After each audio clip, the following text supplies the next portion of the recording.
Hello guys. Karon guys, daghan magkitag nakita nga nagluto og crispy pata ba. So naibog ta. So suway ta sa atong version nga crispy pata guys ha.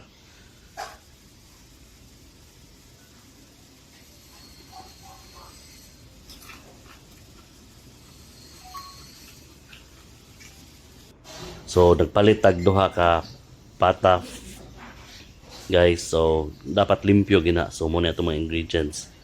So butahan itong MSG gamay, alasin, nanay paminta. Nga ang muna itong pressure cooker para dali na muhumok. So atong butangan og tubig ni guys ha. So nigbutang gina to sa tubig guys. Ayaw gid sobra ka puno kay mag-awas-awas po niya na diya. So, igo lang nga masod ang duha ka pata pod. Maglapwa tagtuan guys.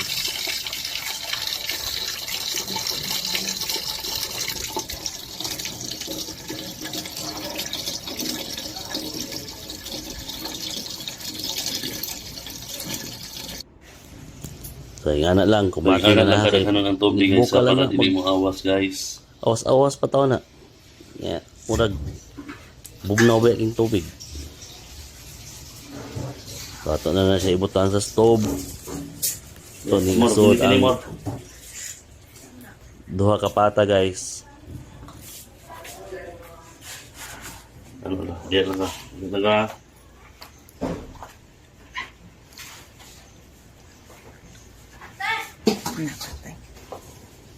So mo ni atong duha ka pata guys. Awagin nga masod na siya. Masod, sibog is tas tubig. Nga ayuha ginisla guys para ang mga panit pod ani niglata di mga tangtang aron natay makaon nga panit. Kay mo binay lamis pata. Ito lang tarungon para di kinis na Hindi na to na yun, mga bungkag na diya. Di na mga tangtang. Watay makaong panit ani. White Hindi na mga crispy. gisi ang panit. Di mo binilamis pata. So duha na atong gi Tarong loto kay di naman pod kita rin makaon. Daghan man pod baya ta. Nya duha ra usa ra atong lutoon patay. Sa gula na to ni Pagsunas to kapata ato nang paminta, para humot. paminta, mga laurel, Na